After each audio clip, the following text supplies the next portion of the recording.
Hello, Ray Phoenix here. Welcome to Let's Play Mega Man 4 Part 2. So, the first part we took out the first two Robot Masters, so of course we're gonna have to take on the last six. So now we're going after Pharaoh Man. The Robot Masters game are still very original, and they're still, they're still really good at coming up with new ideas. They still have tons of ideas for good new Robot Masters that are unique. In Mega Man 1, most of the Robot Masters were just reskins of Mega Man, but they had, were reskinned and had a few other additional details painted on to indicate what they are. But Mega Man 2 started to give us some more unique body types, like body shapes, things that for Robot Masters. This game continues that furthermore with the Pharaoh Man, and there's gonna be a Drill Man, and there's like Robot Masters look very different from what Mega Man is, but yeah, they still fit what Mega Man is supposed to be perfectly well. So you can see Dr. Cossack took over Egypt, or really sent his forces to Egypt and took over the Great Pyramids of Giza. So now you have to go to these pyramids and fight off his forces, and then find Pharaoh Man and stop him pretty much. And then Dr. Cossack's invasion of Egypt. There are these ladybug enemies that keep throwing us, because ladybugs are far more lethal than people think they are. There's those mummy things that come out of the wall and they throw their heads at Mega Man. Yeah, they don't care about losing their heads. They figure, we're already dead, so it doesn't matter. If they're already dead, then how can they get killed? So we use a rush coil here to pick up that E-tank over there. Look, we already have two E-tanks. We're really building up quite the collection of E-tanks. And so now we can continue going through this, and we can slide around because it's a lot faster. Look at that, one of those bats that Dr. Wily uses, those Wily brand bats. Starting to get suspicious of something. We know Dr. Wily invented those bats, and he was really proud of them. And we know that Dr. Wily's not the villain in this game, Dr. Cossack is. Did Dr. Cossack buy those bats from Dr. Wily? Or maybe Dr. Wily endorsed Dr. Cossack somehow, or maybe they have some sort of connection. Maybe they're secretly working together to take over the world and stop Mega Man, because maybe they both hate Mega Man too. Who knows? And they seem to have a lot of these bats as well too, but we can destroy them easy just by launching a charge shot. The charge shot could often go through enemies completely and go take out at least a few other enemies with one charge shot, like literally killing two birds with one stone. And these platform things, they're kind of things in Iceman stage in the first Mega Man, but they only go travel over spikes. And they do shoot stuff, but they only travel over spikes. It's not like they go up, down, or stuff like that. We had to use a magnet beam. I'm starting to kind of miss the magnet beam. The magnet beam, I know I used to badmouth the magnet beam a lot in Mega Man 1. The magnet beam was actually better than I give it credit for. It did allow you to skip a lot of parts of levels, like Iceman stage in Mega Man 1. Like, the magnet beam actually would be very useful to put in Mega Man 4 or any of the later games. Bring back the magnet beam, but Mega Man probably thinks, why use a magnet beam when you have Rush?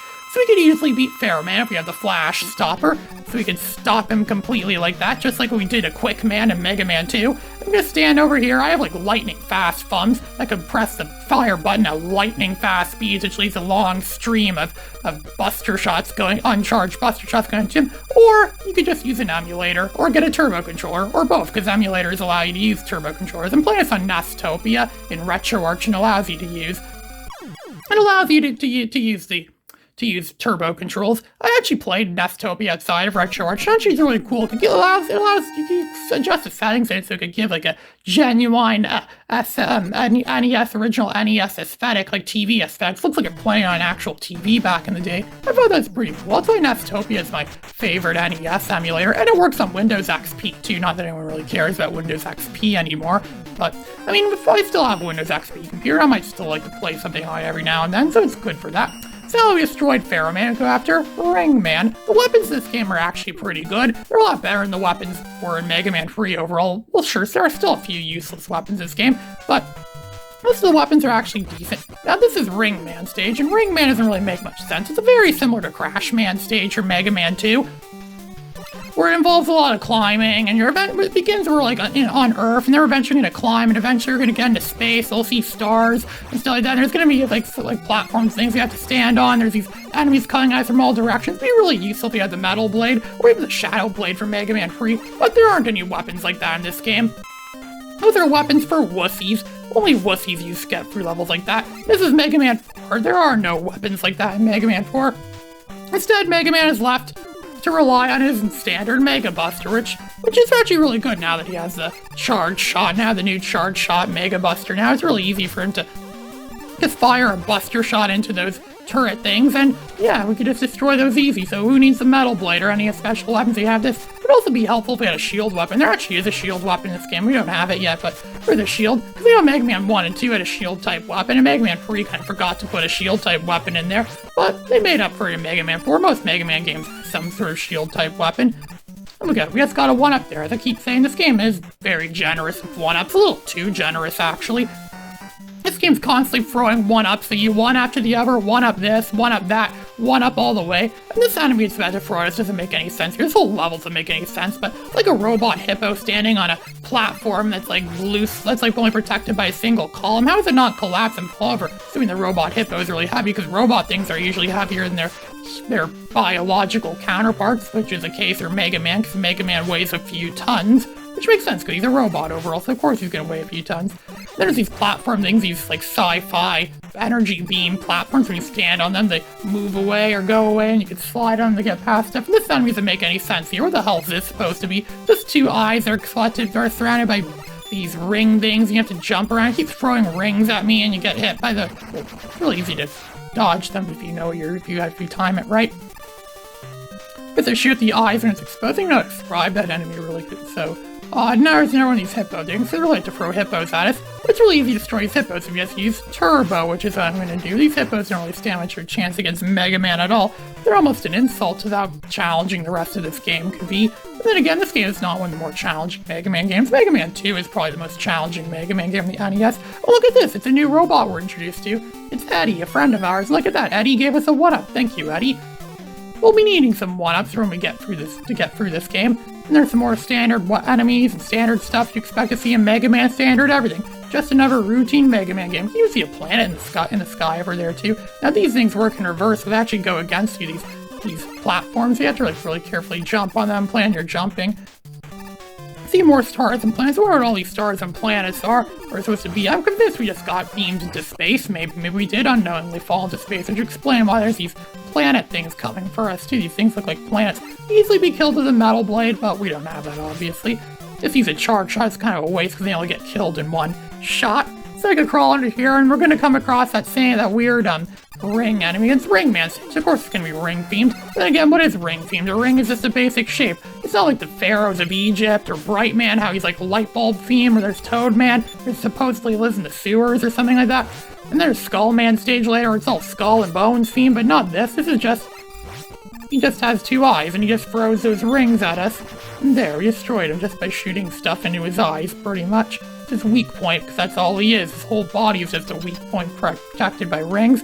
So now it's time to face off with Ring Man. So for some reason, Pharaoh Man's weapon is Ring Man's weakness. What's the logic in that? I have no idea.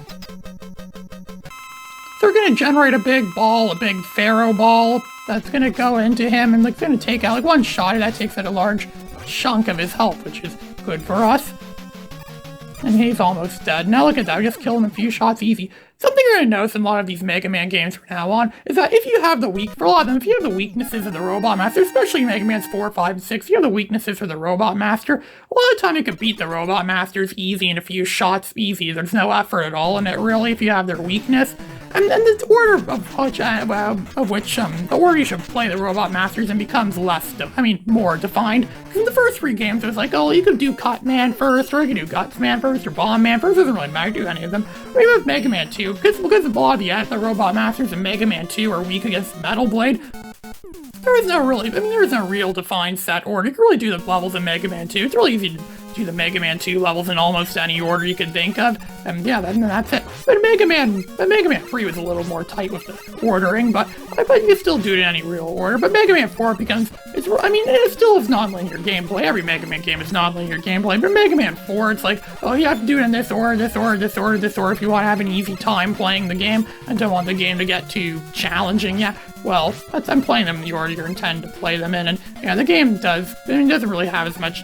This one isn't as non-linear seeming or you could do there's also some strategy behind it too. If you do that Robot Master first, you unlock this to help you do this. There was a lot of strategy behind it, but Mega Man 4 doesn't really have much of that. Mega Man 4 is just simply play them in the order that you're recommended to play them in, and that's just about that. Your levels even get more progressive. Well, not really progressive difficulty, because Toadman stage is actually pretty challenging, and that was the first level I played, so this game still doesn't really have in the Robot Master levels of the game still doesn't really have progressive difficulty, but Mega Man's not supposed to have progressive difficulty. It's supposed to be non-linear gameplay, which in theory has non-linear difficulty. At least that's how it's supposed to be.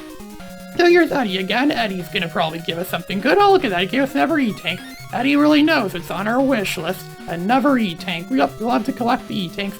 This level is also likely the inspiration for Metal Shark Player's level from Mega Man X6, because it involves trying to dodge the garbage crushers. There's a dust everywhere instead of it's dust. Well, imagine that'd be dust, because this is Dust Man stage, so he's the Dust Man Dust Crusher. I think that's what logic is supposed to be here. There's Met Tools that work here, that hang around here. There's also Met Tools in Mega Man X6 in the level similar to this.